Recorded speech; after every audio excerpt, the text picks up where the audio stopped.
안녕하세요. 이번 시간에는 직류 전동기의 운전에서 기동에 대한 이야기를 한번 해보도록 하겠습니다. 직류 전동기라는 게 있고요. 직류 전동기의 운전 중에서 이제 기동에 대한 이야기를 하려고 합니다. 기동이란 이야기를 하려고 하는데, 그러면 이제 기동이 과연 무엇인지를 이야기를 해야 되겠죠. 기동이란 과연 무엇이냐?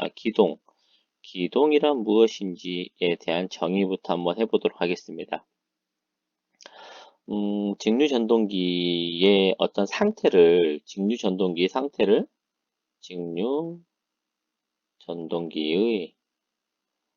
가지고, 두 가지 변수를 가지고 한번 구분해 보려고 합니다. 처음에는 전원에 대해서 이제 구분을 해볼 건데, 전원을 이제 인가한 경우가 있겠죠. 전원을 투입했었을 때가 있을 것이고, 그리고 전원을 차단했을 그런 경우가 있을 것입니다. 그리고 이제 직류 전동기에 이제 회전 속도, 회전을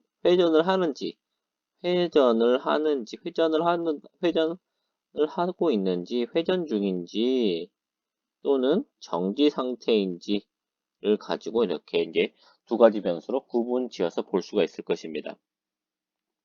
그런데 우리가 이제 보통 생각했었을 때, 어, 전동기에 전원을 투입을 하면 당연히 회전할 것이다 라고 생각을 하게 됩니다. 당연히 회전할 것이고, 그리고 전원을 차단하게 되면 당연히 정지하게 될 것이다 라고 이렇게 생각을 하게 되는데, 그런데 실제로 이제 그 전동기의 상태를 구분했었을 때, 전원 인가했는데도 여전히 정지해 있는 상태가 존재하더라 이겁니다. 전원은 인가되었는데 정지해 있는 상태가 존재를 하기도 하고, 그리고 전원을 차단했는데도 여전히 회전하고 있는 그런 경우가 또 마찬가지로 하더라라는 것이죠. 그래서 이 상태를 과연 어떻게 이야기할 것이냐라는 것입니다. 전원을 인가해서 회전하고 있는 상태는 뭐라고 하냐면, 전원을 인가해서 회전하고 있으면 운전 중이라고 이야기할 수가 있을 것이고, 운전하고 있다. 전원을 넣어서 전동기가 내가 하고자 하는 대로 동작되고 있다, 운전하고 있다라고 이야기할 수가 있을 것이고요. 그 다음에 전원을 차단해서 정지되었으니까 이 상태는 정지 상태이다 라고 그렇게 이제 이야기할 수 있을 것입니다. 그렇다면 전원을 인가했는데도 여전히 정지되어 있는 상태, 전원은 투입이 되었는데 아직 회전하지 않은 상태를 뭐라고 부르냐면, 운전하기 바로 전 상태이다, 운전하기 위한 준비가 되어 있다라고 해서 이 상태를 기동 상태라고 그렇게 이야기를 하게 됩니다.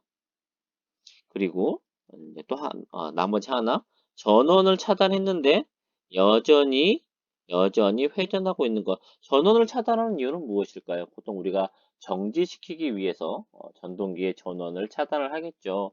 그런데 전원을 차단을 하더라도 돌고 있는 관성 때문에 여전히 회전을 하고 있더라라는 것입니다. 그러면 정지하기 바로 전 상태이다 보니까 이 상태는 정지 중 상태다라고 이야기할 수가 있겠죠. 정지하고 있는 그런 상황이다 라고 이렇게 해서 네 가지 상태, 운전하고 있느냐, 그리고 정지하고 있느냐, 도중이냐, 그리고 운전하기 바로 전 상태이냐, 총 네 가지의 상태로 우리가 이야기해 볼 수가 있습니다. 그래서 이제 보통 우리가 알고 있는 운전하고 있는 상태라든지 또는 정지하고 있는 상태에서는 그렇게 큰 문제가 발생하지 않습니다. 그런데 기동하는 상태나 그리고 우리가 뒤에 보게 될 정지하고 있는 상태에서는 여러 가지 전동기에서 좋지 않은 현상들이 나타나기 시작합니다. 그래서 이제 오늘은 어떤 거에 대한 이야기를 할 거냐면, 기동에 대한 이야기를 하려고 합니다. 기동 상태. 과연 이 기동 상태는 어떠한 전동기에 영향을 주는지, 왜 안 좋은 영향이라고 하는지, 그 부분에 대해서 한번 이야기를 해보도록 할게요. 분권 전동기의 모양을 한번 그려보도록 할게요. 분권 전동기는 이게 브러쉬이고 제가 그림을 자주 그렸으니까 여러분들도 그림이 가지는 의미를 좀 알고 계실 거라고 생각이 듭니다. 브러쉬이고 브러쉬를 통해서 외부 회로와 이렇게 연결이 되어 있다라고 말씀드릴 수 있겠고, 브러쉬와 연결되어 있는 장치는 얘는 전기자가 되겠죠. 전기자이고, 지금 제가 분권을 가지고 이야기해보자라고 이야기를 했습니다. 그렇기 때문에 이렇게 분권 권선이 연결되어 있다. 그리고 외부에서 이렇게 전원을 투입할 수 있는 두 개의 단자가 외부로 나와 있는 상황이다라고 볼 수가 있겠습니다. 그리고 전기자에는 전기자의 권선이 감겨져 있고 전기자 권선이 가지는 저항값이 있다라고 이야기를 했죠. 그래서 내부에는 이렇게 전기자 저항이 이렇게 존재하고 있다. 이렇게 존재하고 있다라고 이야기할 수가 있겠고요. 그럼 이 그림이 바로 분권 전동기의 그런 형태가 될 것입니다. 전동기이니까 외부에서 전기 에너지 V, 전압 V를 인가를 할 겁니다. 전압이 인가가 되었으면 내부로 이렇게 전류가 흐르겠죠. 내부로 부하전류 I가 흐르게 될 것입니다. 이렇게 흘러 들어온 부하전류 I는 전기자로 흘러가는 전류와 그리고 계좌로 흘러가는 전류로 나뉘어지게 될 것이고, 그래서 이 상황에서 어, 투입되는 이제 전압과 전기자가 지금 이런 전기자를 통해서 메쉬 방정식, 즉 전압 방정식을 하나 세워보려고 합니다. 전압 방정식 하나 세워보려고 하고요. 그리고 이제 전기자 전류가 전기자로 들어가게 되면 이가 아니죠. F는 BLI다라고 하는 플레밍의 왼손 법칙에 의해서 전류에 의해서 뭐가 만들어지냐면 힘 F가 만들어지죠. 힘 F는 회전하고 있는 어떠한 전기자의 반경 R에 의해서 뭘 만드냐면 토크를 만들어내게 됩니다. 회전력을 만들어주는 토크를 만들게 될 것이고, 이 회전력의 토크에 의해서 V라는 속도로 회전을 시작하게 된다는 것이죠. V라는 속도로 회전을 하게 될 것입니다. 그러면 V라는 속도로 회전을 하게 되면 이는 BLV다라고 하는 플레밍의 오른손 법칙에 의해서 기전력이 생성이 됩니다. 이 만들어지는 이 기전력이 투입되는 전기 에너지와 서로 반대 극성을 가지게 되다 보니까 이 기전력을 뭐라고 부르냐면 역기전력이다 라고 그렇게 이야기를 하게 되는 거고, 그러다 보니까 이제 회전하니까 전동기가 이렇게 n이라는 속도로 회전을 하다 보니까 역기전력이 만들어지게 되죠. 역기전력인 E가 만들어진다. 근데 역기전력은 투입되는 전원의 극성을 플러스 마이너스라고 한다면, 역기전력은 그의 반대 극성이니까 마주보는 이렇게 부호로 역기전력이 생성이 됩니다. 그래서 단자 전압과 전기자에 대해서 전압 방정식을 세워주게 되면 투입되는 전기 에너지 V는 전기자에 의한 전압 강화 IA, RA 플러스 역기전력의 크기이다 라는 전압 방정식을 우리가 이제 만들 수가 있겠죠. 그래서 이 전압 방정식을 통해서 우리가 이제 뭘 계산하려고 하냐면 전기자 전류를 계산하려고 합니다. 이 전기자에 과연 얼마큼의 전류가 흐를 것인지를 이제 이야기해 보자라는 것이죠. 그래서 IA 전기자 전류에 대해서 식을 정리해 주게 된다면 전기자 저항분에 공급되는 전기 에너지 마이너스 만들어지는 역기전력으로 전기자에 흐르는 이런 전류 값을 계산을 하게 됩니다. 그래서 여러분들 교재에 보게 되면 IA에 대한 식이 이렇게 다음과 같이 주어져 있는 것을 확인을 해 볼 수가 있습니다. 그런데 여기서 이제 우리가 어떤 상태에 대해서 이야기를 하려고 하냐면 기동 상태이죠. 기동 상태. 기동 상태에 대한 이야기를 하려고 합니다. 그래서 기동 상태는 속도가 얼마이죠? 속도 V가 얼마일 때 전원은 있지만 속도는 정지되어 있는 상태, 즉 속도가 제로인 상태를 이야기한다라고 했습니다. 그러다 보니까 기동 상태에서는 어떻더라? 기동 상태에서는 속도 V가 제로가 되기 때문에 역기전력이 나온다 안 나온다? 역기전력도 0이 되어 버리게 됩니다. 그래서 역기전력이 제로가 되다 보니까 이때의 전기자 전류는 R A분의 V-2인데 E가 얼마? E가 제로인 상태를 의미를 한다라는 것이죠. 그러면 이 전류, 지금 우리가 IA, 이 전류는 어떤 전류다라고 부를 수가 있냐면, 지금 회전에 의해서 역기 전력이 나오고 있어요. 회전 때문에 역기 전력이 나오고 있고, 이때 회전 속도를 전격 속도라고 한다면, 이때 전류를 전격 전류이다라고 이야기할 수 있을 것입니다. 전격 전류 IN이다 라고 이야기할 수가 있을 것이고, 그리고 아예 이때는 지금 어떤 상태입니까? 어떤 상태이냐면 기동 상태이죠. 기동 상태라는 것은 돌기 바로 전 상태, 돌기 위해서, 회전하기 위해서 전원을 인가한 상태이다라고 해서 보통 이 전류를 기동 전류이다라고 이야기를 하면서 스타트하는 것이다. 전동기가 시작한다라고 해서 아래 첨자 S를 써서 IS로 표기를 하게 됩니다. 그런데 IS는 우리가 앞쪽에서도 숏서킷에서 단락 전류의 그런 의미도 좀 가지고 있어서 IS다라고만 쓰는 경우도 있고, 그다음에 스타트에 T까지 있어서 IST로 표기를 하기도 합니다. 저는 이제 편의상 IST로 하도록 할게요. 기동 전류가 이렇게 이제 흐른다라고 이야기할 수가 있습니다. 그러면 이때 한 두 개의 크기 차이를 한번 비교를 해보죠. 전격 전류와 그 다음에 기동 전류 중에 과연 어떤 전류값이 더 크게 발생하느냐를 이야기해 보자면, 지금 이 위에 있는 회로에서 만들어지는 역기 전력과 그리고 단자 전압과의 공급되는 전압과의 차이는 얼마큼 차이가 벌어집니까? 공급되는 전압과 내부에서 만들어지는 이 역기 전력의 차이는 전압 강화, 전기자 저항에 의한 전압 강화만큼 만들어지게 되는데, 원래 그 전기자 저항이라는 것이 매우 작은 값을 가지고 있어요. 매우 작은 값을 가지고 있기 때문에 결과적으로 이 전압 강화는 무시할 만큼 작은 값을 가지게 됩니다. 그래서 전격 전류는 아주 낮은 전류이다. 매우 낮은 전류가 흐르게 돼요. 매우 낮은 전류가 흐르게 되는데, 그런데 밑에 기동 전류를 보니까 기동 전류는 어떻습니까? 이 역기 전력이 존재하지 않기 때문에 역기 전력이 이제 빠진 식으로 이렇게 변환시키자면 전체 전압을 매우 낮은 전기자 저항으로 나누어 버리게 되는 것이죠. 그러다 보니 기동 전류는 매우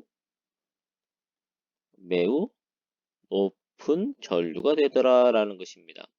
제가 뭐 매우 낮은 전류고 매우 높은 전류다라고 표현을 하다 보니까 뭐 몇십 배 이렇게 차이가 난다라고 생각을 하게 되는데, 그 정도까지 차이는 아니지만, 그래서 우리 교재에서 보게 되면 어느 정도까지 차이가 난다라고 이야기를 하냐면, 이래서 기동 전류는 어, 전격 전류의 1에서 물결 표시예요. 1에서 1.5배.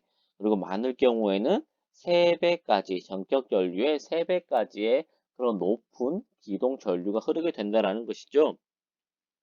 그러면 기동 전류가 매우 높게 흐르게 됩니다. 매우 높게 최대 많이 흐르면 3배까지 흐른다라고 이야기했죠. IST는 3배의 IN이다라고 이렇게 식으로 한번 정리를 해볼 수가 있겠습니다. 그러면 이 높게 흐르는 기동 전류가 왜 좋지 않은 영향을 주느냐, 그 부분에 대해서 한번 이야기를 해보도록 하겠습니다. 우리가 전력이라는 것을 계산할 때 P는 V, I로 계산하게 됩니다. 얘를 이제 우리가 전력이라고 이야기하죠. 전력이라고 이야기를 하고, 뭐 파워라고 이야기를 하게 됩니다. 전력이라는 의미가 가지는 의미는 전기가 가지는 그런 힘이라는 것이, 전기가 가지는 힘, 즉 전압이, 압력도 있어야 되고 흐르는 전류도 있어야지만이 이 전기적인 힘을 갖게 된다라는 그런 의미이다 라고 생각을 할 수가 있겠는데요. 여기서 또 우리가 전압인 V는 전류 곱하기 그리고 저항인 R이다 라고 이야기를 할 수가 있게 됩니다. 그러면 지금 V는 IR이다 라는 이 식이 가지고 있는 게 오음의 법칙이지만, 오음의 법칙이라는 거 다 알고 있겠죠? 오음의 법칙인데 어떤 의미냐면, 전류가 흐르는 곳에 어떠한 저항이 만들어지면 그 부분에는 압력이 발생하게 된다라는 그런 의미입니다. 오묘 법칙을 좀 더 여러분들이 좀 이해하기 쉽게 말씀을 드리자면 물이 흐르는 수로가 있다고 하겠습니다. 수로. 수로 또는 물이 흐르는 호스. 호스가 이렇게 있는데 물이 이렇게 흘러가고 있어요. 물이 이렇게 흘러가고 있는데 지금 중간에 뭘 주자? 물이 흘러가고 있는 곳에 저항을 주자라는 것이죠. 저항이라는 것은 중간에 무슨 돌을 올려놓는다든지 또는 뭐 호스라고 한다면 이 부분을 이렇게 우리가 손으로 꽉 눌러준다. 이렇게 눌러서 물의 흐름을 방해해 버리는 것이죠. 그래서 이것을 저항이다라고 이야기할 수가 있을 것입니다. 저항. 물이 흘러가는 곳에 저항을 주게 되면 이 부분에 압력이 어떻게 될까? 압력.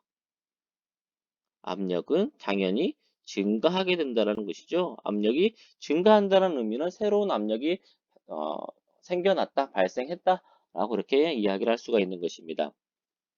그래서 VR이 가지는 의미는 전류가 흐르는 곳에 저항이 있으면 또는 저항이 있는 곳에 전류가 흐르게 되면 그 부분에는 압력이 만들어지게 된다는 의미가 됩니다. 그래서 이 식을 위에 전력식에다 대입을 해주는 것이죠. 그러면 전력인 P는 I 제곱 R로서 나타나게 됩니다. 그러면 이 의미는 우리가 앞에서 봤던 이 P에서 전개에 나온 식이긴 하지만 전혀 다른 의미가 되어버려요. P는 VI라는 이 식은 전압과 전류로서 이루어지는 전기의 힘이다라고 이야기를 한다면 P는 I제곱 R이 가진 의미는 저항이 있는 곳에 전류가 흐름으로 인해서 만들어지는 압력이 있고 거기에 다시 이렇게 물이 흘러가다 보니까 이때 만들어지는 손실의 개념이 되어버립니다. 손실의 의미가 되어버리고 저항이라는 것이 가지는 손실이다. 그래서 저항이라는 것은 보통 구리로 되어 있기 때문에 구리 동자를 써서 구리 손실, 동손이다. 라고 그렇게 이야기를 하게 되는 것이죠. 그러면 동손이라는 것은 저항에 의해서 만들어지는 동손이라는 것은 전류의 제곱배에 비례하게 된다는 것입니다. 그래서 전류가 3배가 되었기 때문에 이때 만들어지는 손실은 I 제곱 R로 만들어지니까 제곱배가 되어서 몇 배가 되냐면 9배가 되어버리게 됩니다. 9배의 손실을 만들어내게 돼요. 제곱배로 손실이 만들어지고 그리고 이제 저항에서 만들어지는 손실은 대부분 열로서 발생을 하게 됩니다. 열로 만들어지게 돼요. 여러분들이 한 번 정도는 경험을 해 보셨을 것 같은데요. 어떠한 여러분들 이제 스마트폰 충전을 할 때 충전기 뭐 줄을 만져본다든지 충전기 몸체를 만졌을 때 몸체가 열이 나는, 이렇게 따뜻하거나 뭐 약간 뭐 뜨거운 정도까지 열이 나는 걸 확인해 보실 수가 있는데 그 이유가 다 동손이라든지 이런 전기적인 손실 때문에 만들어지는 것이고 그 손실이 여울로서 나타나는 것이다. 라고 이렇게 말씀드릴 수가 있겠습니다. 그래서 이러한 열이 높게 만들어지다 보니까 권선을 어떻게 되냐면 권선을 가열해 버리는 것이죠. 권선을 가열해 버리고 결과적으로 권선이 가열되다 보니까 소손되어 버리게 돼요. 타서 없어져 버리거나 어떠한 문제점을 만들어지게 된다는 것이죠. 그래서 기동 시에는 이 높은 기동 전류가 문제가 되는 것이죠. 높은 기동전류가 높게 흐르는 것이 매우 큰 문제이다 라고 말씀드릴 수가 있겠습니다. 그러면 이제 기동 시에 높은 전류가 흘러서 열이 많이 만들어집니다. 그러면 이거에 대한 대책으로는 어떻게 하면 좋을까요? 스타트 전류를 감소시켜주는 방법이 있을 것이고요. 감소시켜줄 수 있는 방법이 있을 것이고, 두 번째 방법은 어떤 방법이 있냐면, 권선의 두께를 증가시켜주는 그런 방법이 있다. 두 가지 방법이 있을 것입니다. 권선의 두께를 증가시켜주게 되면 저항이라는 것이 고유 저항 곱하기 면적분의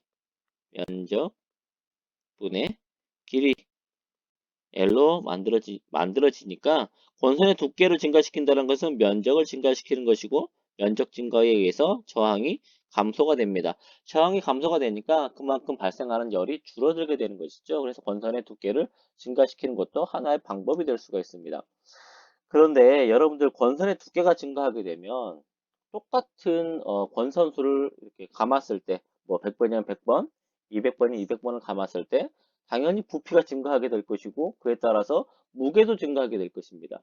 그러면 당연히 들어가는 구리의 양도 증가하게 되겠죠. 그러다 보니까 그 전동기의 가격이 상승을 할 수밖에 없게 되고 부피도 커지고 무게도 무거워지고 거기에다가 이제 가격까지 상승하다 보니까 그렇게 효율적이지가 못하더라는 것입니다. 그리고 실제 운전을 함에 있어서 이제 전동기가 운전함에 있어서 이 기동 상태가 얼마나 자주 만들어지겠느냐는 것입니다. 한번 회전해 버리면 기동 상태는 이제 지나가 버렸다라고 이야기할 수가 있는 것이죠. 그렇기 때문에 전체 운전이나 또는 정지 시간에 비해서 기동 시간은 매우 짧은 시간이에요. 그러면 이 시간을 위해서 뭐 두껍고 크게 만든다, 무겁게 만든다, 이것은 효율적이지가 않겠죠. 그래서 보통 이 전동기 내부 또는 발전기 내부의 권선의 굵기는 전격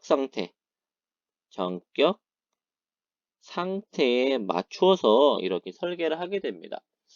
그래서 권선의 두께를 증가시키는 방법은 결코 좋은 방법이 될 수가 없다라고 말씀을 드릴 수가 있겠고요. 그러면 어떻게 하자? 기동시의 문제점을 해결하기 위해서 기동 전류를 감소시켜 주자라는 것입니다. 전류를 감소시키자라는 것은 전류의 흐름을 그만큼 방해해서 적게 흐르게 하자라는 그런 의미가 될 것이고, 그래서 스타트 전류를 계산하는 식이 전기자 저항분의 단자전압 마이너스 역기전력에서 역기전력이 제로가 되어서 이 부분이 이렇게 사라져 버리게 되죠. 그래서 너무 높으니까 어떻게 하면 좋을까요? 감소시킨다? 전압을 감소시킨다라는 것은 결코 이제 좋은 그런 방법이 될 수가 없는 게 전압을 감소시켜 버리게 되면 이 계좌에 흐르는 전류도 같이 따라서 감소되어 버리게 돼요. 그러면 계좌에 이 자속이 아, 여자 전류가 줄어들게 되며 만들어지는 자속도 감소를 하게 될 것이고 그러면 자속 밀도가 감소해서 결과적으로 이 회전할 수 있는 회전력 자체가 줄어들어 버리게 됩니다. 그렇기 때문에 전압을 감소시켜 주는 방법은 이 부분에서는 별로 좋은 방법이 될 수가 없다라고 말씀을 드릴 수가 있겠고 그러면 가장 간편한 방법은 뭐가 좋다? 기동시에 분모에 있는 저항에 또 다른 저항을 넣어주자 이거죠. 스타트 저항을 추가로 넣어서 기동 저항이라는 것을 추가적으로 삽입을 해주자라는 것입니다. 왜 분모의 크기가 증가했으니까 전체적인 전류의 크기가 감소할 수 있다라고 말씀을 드릴 수가 있겠고요. 식 2.14식이 이 기동 전류를 제한하기 위해서 추가적으로 이렇게 기동 전류가 삽입되어 있는 그런 형태이다. 여기도 RS라고 되어 있는데 이 RS라고 하면은 앞서서 봤던 이제 직권 권선의 저항과 같이 헷갈릴 수가 있으니까 여기다 T자를 적도록 할게요. RST 스타트 저항. 그래서 이제 기동 저항이다 라고 이야기를 하도록 하겠습니다. 그림 2.10은 기동기에 대한 그림을 나타내고 있어요. 기동기라는 것은 기동 저항을 이용을 해서 기동 저항으로 기동 전류를 제한해주는 장치입니다. 제한하는 기계 장치를 가지고 기동기다라고 그렇게 이야기를 하게 됩니다. 그림 2.10의 그림이 좀 복잡해 보일 수도 있는데 어쨌든 전원이 인가되어서 이제 전기자 부분이 되겠고 이제 전기자 부분 이쪽 부분은 이제 계좌 부분이 되겠습니다. 전기자와 계좌가 지금 서로 지금 연결되어 있으니까 분권에 적용된 그런 형태가 되겠고 지금 기동기 부분은 이 빨간색 이제 박스로 되어 있는 부분이 기동기 부분인데 기동 저항의 경로를 한번 따라가 보면 어떻게 이제 경로가 형성되어 있는지 한번 살펴보면 이렇게 S를 따라서 스위치의 이제 왼편을 따라서 들어와서 전기자를 거쳐서 어디로 가냐면 기동 저항을 따라서 쭉 흘러가게 되고 기동 저항이 만약에 핸들이 이렇게 붙는다라고 했었을 때 이렇게 핸들에 연결되는 걸 따라서 이렇게 흘러 나가는 이런 폐 경로를 이루고 있습니다. 그래서 여기서 보시는 바와 같이 전기자와 여기 부분은 전기자 부분이죠. 전기자와 지금 기동기의 기동 저항 부분이 서로 어떤 연결? 직렬, 서로 직렬로 연결되어 있는 그런 형태가 되겠습니다. 그래서 이제 스위치를 닫았을 때 스위치를 닫고 나서 핸들을 어디로 돌려라? 핸들을 오른편으로 이렇게 돌려서 1번의 위치에 붙여주는 것이죠. 1번의 위치에 붙여주게 되면 전체 기동기 저항의 전체 길이를 사용하기 때문에 최대 전류로 최대 저항을 이용을 해서 기동을 시작하게 됩니다. 왜냐하면 기동 시의 전류가 매우 높기 때문에 그랬다는 것이죠. 최대 저항으로 기동을 시작을 하고 그 다음에 핸들을 오른쪽으로 이동해서 이제 기동 저항을 점점점 감소시킨다라고 되어 있는데 기동 전류를 감소시켜야만 되는 그 이유를 뒤편에서 한번 이야기해 보도록 할게요. 기동 저항이 9분이다라고 주어져 있는데 이제 그림 2.12를 이용을 해서 과연 왜 저항을 이렇게 이제 조절을 해줘야 되느냐, 저항값을 왜 계속 변화를 줘야 되느냐, 그 이유는 어떤 거냐면 기동시라는 것은 기동시의 전류는 전기자 저항분의 단자 전압이었죠. 이만큼 이제 기동 전류가 되었는데 이걸 감소시켜 주기 위해서 우리가 기동 저항을 삽입을 시켜 주었습니다. 기동 저항을 삽입을 시켜서 지금 뭘 했죠? 이제 기동을 시작했죠. 기동을 했어요.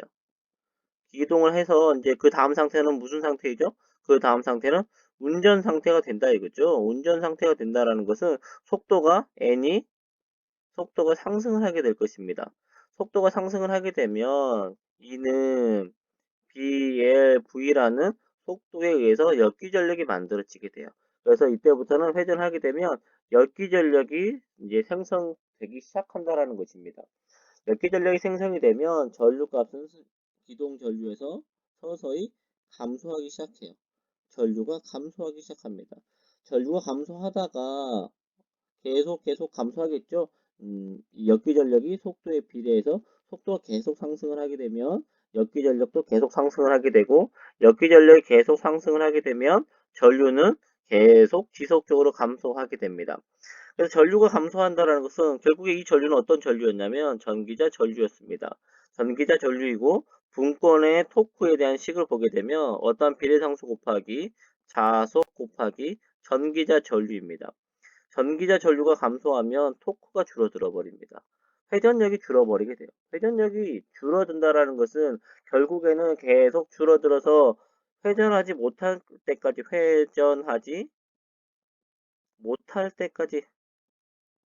못할 때 못할 때까지 감소하게 되겠죠. 그러면 회전하지 못한다면 이건 전동기로서 동작할 수가 없다라고 이야기할 수가 있을 것입니다. 그러면 회전하지 못하기 바로 전의 전류는 최소 전류가 되겠죠. 이때 전류를 최소 전류이다라고 이야기할 수가 있고 이때의 값을 Imin 최소 전류 값으로 이야기하도록 하겠습니다. 그러면 기동 시에 가장 높게 흐른 전류, 이 기동 전류는 어떤 전류다라고 이야기할 수가 있냐면 전기자에 걸리는 최대 전류 값이다 라고 그렇게 이야기할 수가 있는 것입니다. 그래서 그림 2.11에 그림에서 보게 되면 보라색 그래프가 속도예요. 속도. 보라색 그래프가 속도이고 빨간색 그래프가 이제 전류의 크기를 나타내고 있습니다. 그래서 기동시 시간이 0인 상태에서 보게 되면 속도는 제로이고 전류는 최대 전류가 흐르고 있네요. 최대 전류가 흐른다는 이야기는 외부에서 전원이 인가된 상태가 되겠죠. 그래서 t가 0인 상태가 기동 상태가 될 것이고 속도가 서서히 증가한다라는 것입니다. 속도가 증가하게 되면 기전력이 증가하게 되고 기전력이 증가에 의해서 최대 전류에서 서서히 내려오겠죠. 전류가 서서히 감소가 된다는 것입니다. 그래서 최소 전류까지 내려왔네요. 최소 전류까지 내려왔어요. 이 이하로 내려가 버리면 어떻게 될까요? 이 이하로 내려가 버리면 회전하지 못하는 그런 상태가 되어버리는 것입니다. 그러면 어떻게 해야 될까요? 최소 전류가 되어버리면 다시 전류를 상승시켜 줘야 되겠죠? 전류를 상승시켜 줘야 됩니다. 전류를 어떻게 하면 상승시켜 줄 수 있냐면 전류를 상승시켜 줄 수 있는 방법은 저항을 이 기동 저항을 감소시켜 주면 되겠죠. 기동 저항을 감소시켜 주면 되는 것입니다. 그래서 이 핸들을 이제 전류가 최소 전류까지 이동하면 전류가 기동 전류가 기동 전류다라고 이야기하기보다는 전기자 전류다라고 해야 되겠네요. 전기자 전류가 최소 전류 I 최소 전류가 되면 그때 핸들을 오른쪽으로 이렇게 한 칸 이동시키게 되는 것이죠. 한 칸 이동시켜서 저항을 감소시키고 다시 전류를 증가시켜서 계속 회전력을 주어서 전격 속도까지 상승하게끔 이렇게 유도해 주는 것입니다. 그래서 기동저항이 계속 이동을 해서 이제 8번까지 오게 되어 버리면 8번의 위치에 오게 되면 이렇게 오게 되면 이 M이라는 자석에 의해서 핸들을 이렇게 자기 유지시킵니다. 이렇게 흡입력으로 핸들을 계속 유지해 주는 것이죠. 그리고 전원을 차단하게 되면 이 스프링에 의해서 원래 위치로 기동기는 다시 돌아가는 그런 원리로 기동 전류를 조절해 주는 장치가 바로 기동기이다 라고 이야기할 수가 있겠습니다.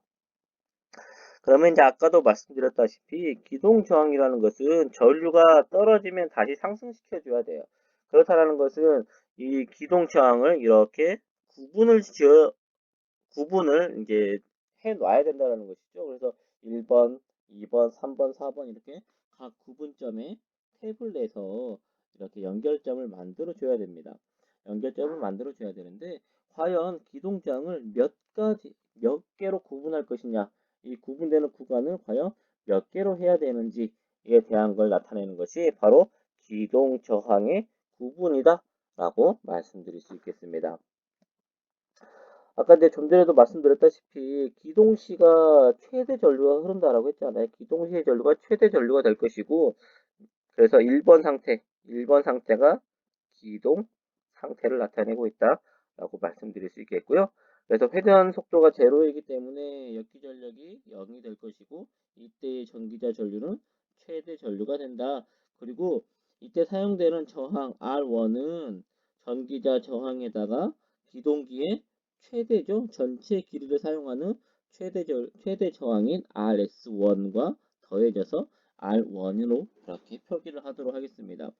그러면 이제 전기자 전류는 RA 플러스 RS1분의 V-2에서 역기 전력이 제로이고 두 개를 합한 값은 R1이니까 최대 전류는 다음과 같은 식으로 이렇게 계산할 수 있게 됩니다. 그 다음에 이제 속도가 이제 상승을 하겠죠. 속도가 상승을 하게 됩니다. 속도가 상승을 하게 되면 이제 n이 상승했으니까 뭐가 만들어질까요? 역기 전력이 나오기 시작한다라는 것이죠. 역기 전력이 나오기 시작합니다. 역기 전력이 나와서 전류가 계속 줄어들어서 최소 전류까지 왔다 이겁니다. 전기자 전류가 회전에 의한 역기 전력으로 최소 전류가 되었을 때 이때의 상태를 보게 되면 아직 저항은 바꾸지 않았어요. RS1에서 RS2로 바꾸기 바로 전 상태입니다. 하지만 이때 역기전력 E1이 나오고 있는 상태가 되겠죠. 그때의 전류가 최소 전류이다 라는 식으로 우리가 유도할 수가 있을 것입니다. 그래서 이 상태에서 최소 전류가 되었으니까 이제 어떻게 해줘야 된다? 저항을 감소시켜 줘야 되겠죠. RS2로 한 노치, 한 눈금만큼 움직여 줘야 됩니다. 그러면 이때 새로운 저항, 두 번째 상태의 저항 RS2 플러스 RA로 이 R2라는 저항을 이제 계산을 하고 이때 저항값이 감소했으니까 그때 최대 전류로 올라간다 라고 가정하도록 할게요. 가정하게 되면 이때 최대 전류는 아직 회전 속도가 상승하지 않았기 때문에 역기 전력은 E1이 될 것이고 지금 우리가 저항만 바꾼 상태인 것이죠. 그렇기 때문에 이때의 전류 값은 최대 전류이다 라고 이렇게 이야기를 할 수가 있을 것입니다. 다음과 같이 이제 최소 전류, 그 다음에 최대 전류가 될 것이고, 속도가 계속 상승하면 어떻게 될까요? 속도가 계속 상승을 하게 되면 다시 최소 전류값이 나오게 되겠죠. 최소 전류값이 나오게 될 것이고 최소 전류값은 이때 R2분의 V 마이너스 그때의 역기 전력을 E2라고 할게요. E2로 이렇게 계산할 수가 있을 것입니다. 그때 다시 저항을 바꿔주게 되면 최대 전류는 R3분의 V 마이너스 E2이다. 라는 식으로 계산할 수가 있게 될 것이고요. 그래서 지금 최소 전류, 최대 전류 값을 이렇게 각각 계속 지속적으로 계산할 수 있게 됩니다. 그래서 계산되는 것을 이용을 해서 최소, 최소 전류분의 최대 전류의 비율을 한번 계산해보자 이겁니다. 그래서 첫 번째 최소 전류는 R2분의 V-E1분의 최대 전류는 R 최대 전류는 제가 반대로 적었네요. 여기 R1이네요. R1분의 최소 전류 R1분의 V-E1이고 최대 전류는 R2분의 V-E2가 될 것입니다. V-E2, V는-E2 약분되어서 없어지게 될 것이고 이때 식은 R2분의 R1이라는 값을 가지게 될 것입니다. 그 다음에 두 번째 구한 식으로도 계산할 수가 있죠. 최소 전류는 R2분의 V-E2분의 최대 전류는 R3분의 V-E2, V-E2, V-E2 약분돼서 여기 E1, E2가 아니고 여기 E1이었죠. E1이 이렇게 약분되는 것이죠. E2 약분되어 버리게 되면 이 값은 R3분의 R2라는 값이 나오게 돼요. 이런 식으로 계속 계산을 하게 되니까 결국에는 어디까지 가냐면 A분의 Rn이라는 이런 값까지 계산할 수 있게 되는 것입니다. 그래서 이 저항의 비율이 지금 뭐가 되더라? I민분의 Imax의 비율이 되더라라는 것입니다. 그래서 보게 되면 다음과 같은 식을 이렇게 가지게 되는 것이고 이 식을 모두 곱해보자 이거예요.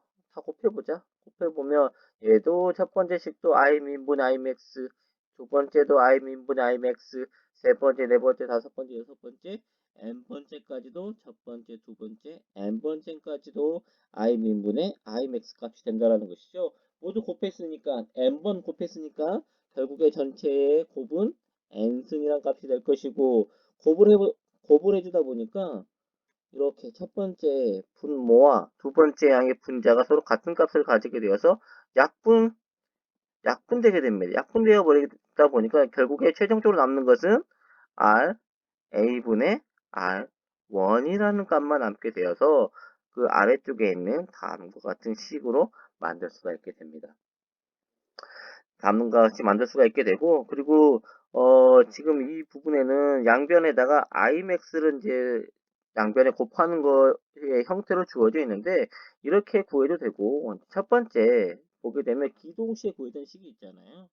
i max는 R1분의 V다라고 식이 있어요. 여기서 R1에 대해서 구해보게 되면 R1은 V 곱하기 I max이다 라고 이렇게 쓸 수가 있겠죠. I max이다 라고 쓸 수가 있을 것이고 그래서 R1 대신에 대입을 해주게 되면